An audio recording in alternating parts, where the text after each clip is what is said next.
It's basically the pieces that we used to put together the other toilet. And, basically, I'm building a demonstration one. I haven't got permission from the teams yet, but I'm going to ask the teams to buy it because we can carry it around as a demonstration.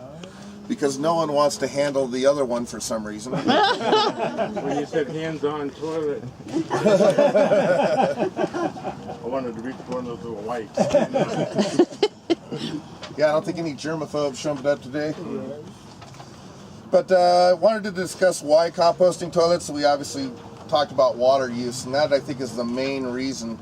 There are people who have put them inside their homes. It's, I think, unreasonable to be using water to flush toilets. It's something we've all become far too accustomed to, but we need to consider. But there are other reasons. One is emergency use. If we have a big earthquake and the pipes turn off, what do? How do you handle your shit? And I think, when it comes down to environmental justice, everybody should be able to handle their own shit. And I think the world would be a much better place if they would. Then we wouldn't be under the expectation.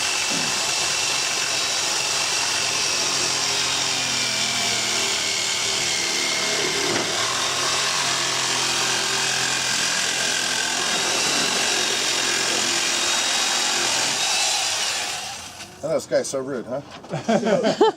What he just did is an important little deal. As he rolls the pipe, he prevents the jigsaw blade from hitting the inside of the pipe. Unless you get a long one, you don't have to do that. Right. There are dangers involved, jigsaw blades. which is why Scott's available to help you out. Oh yeah, we need skilled labor. So, some other reasons are simply based on permaculture principles. One of the permaculture principles is stacking functions. Obviously, another permaculture principle is capturing your energy. So, this is where I wanted to start to get into a little bit more about discussing the composting part. Because there are a lot more questions as to, well, what happens when your barrel starts getting full, and how many barrels are you going to need, and how long is it going to take? And a lot of times that will depend on everything from the weather, how dry it is, and how well your ventilation system is working, as well as how much input is going in as far as carbon material. There are a lot of people who know a lot more about composting than I do, but there are certain decisions have to be made, because when your barrel does get full and it is properly aged, if you bury it like I have, you have to remember that you have to essentially dig it back up or dig it out, one or the other. You should feel pretty confident at that point you're just dealing with something as safe as dirt. But if you're going to have trouble doing that, you might want to build your barrel above the ground and then build a platform so that you can get up to it rather than dig it into the ground. Those are all things to consider. For me, you can put remote control, things like that. Right. Scott, you want to show people what you're doing here real quick? Yeah. So basically, in order to get these things attached, I cut it a little short. You just put a hose clamp around it and it holds it down so it doesn't pop up. so it's not exactly rocket science, but you do have to know the trick.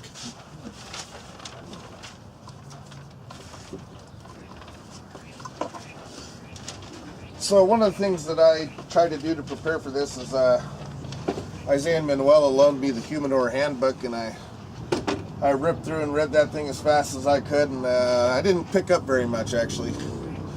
Some of the general rules of thumb that I already knew are pretty much the same rules of thumb in here, and that is, if you bury it, you're doing a pretty good job to begin with. Once you bury it, you basically can ignore it until your barrel gets full, at which point you could decide to do the very least of things, which is just dump it in the garbage and have it taken away, or begin the process of composting. So there are several people here who know more about composting, and one of those is Robbie over here. You got a few words you want to say about composting? Just that one of the things that happens with the composting toilet that we have, which is a nature's head, is that it keeps dehydrated as it goes. So it keeps kind of, it can go, you can use it full time for about 3 months before it needs to be cleaned out. And it's about 5 gallons worth, and you just pull it up and you put it into a bigger container, and then it ages. I do 2 years. I let it really, and then you just put it around your fruit trees or other kinds of trees and stuff, and it loves it. The thing about a nature's head toilet is it comes with a venting pipe. So you need a venting pipe and you need an electrical outlet because it runs a fan. And so when you are, after you use it, there's a crank and there's like a little agitator that's inside it. And you just turn that crank and it flips it around. And usually the rule of thumb is that when it gets hard to turn the crank, which is usually about after 3 months, that's the time when you need to take that out and you put it into a bigger bin. And then you put more, I use coconut coir, and you hydrate it so it's kind of fluffy, and then you put it right back into the thing. It tells you what the line is to put at, and you leave it there, and about another 3 months you do the thing. And it also has a urine diverting device, so the urine goes out separate. So really, you can use the apparatus, and then literally you crank it, and you can put your nose right into it, and it doesn't smell. What's the apparatus called again? It's a Nature's Head composting toilet. Nature's Head. It's the one that they use a lot on boats originally. That's how it kind of started. And a lot of RV people, when they got rid of or getting rid of their gray water or their black water, they went to, that's actually the most common one to use is the Nature's Head toilet. It's really easy to install and use.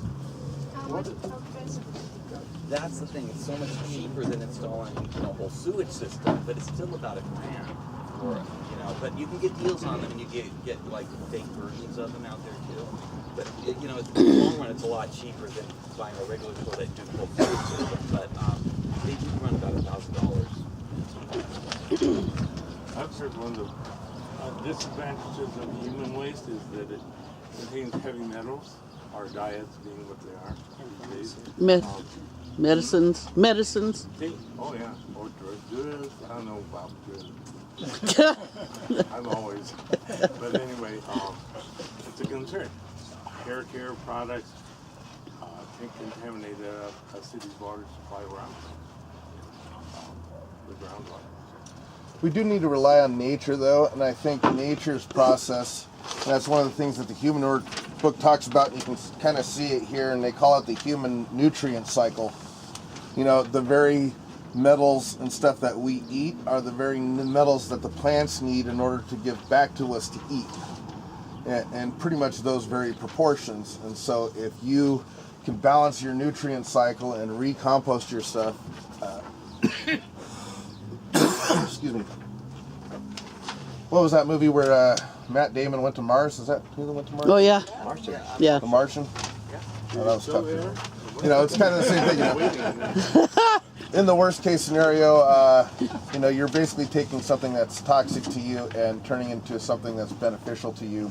Anything outside of that is creating a pollution cycle, and that's really where the risks involved, I think, don't outweigh the benefits, because the benefits are sustainable culture in perpetuity, and that's an opportunity that I don't think can be missed. So that's one of the reasons why I thought it was important enough to get out here and do this, even though I didn't necessarily know what the crap I'm talking about. So.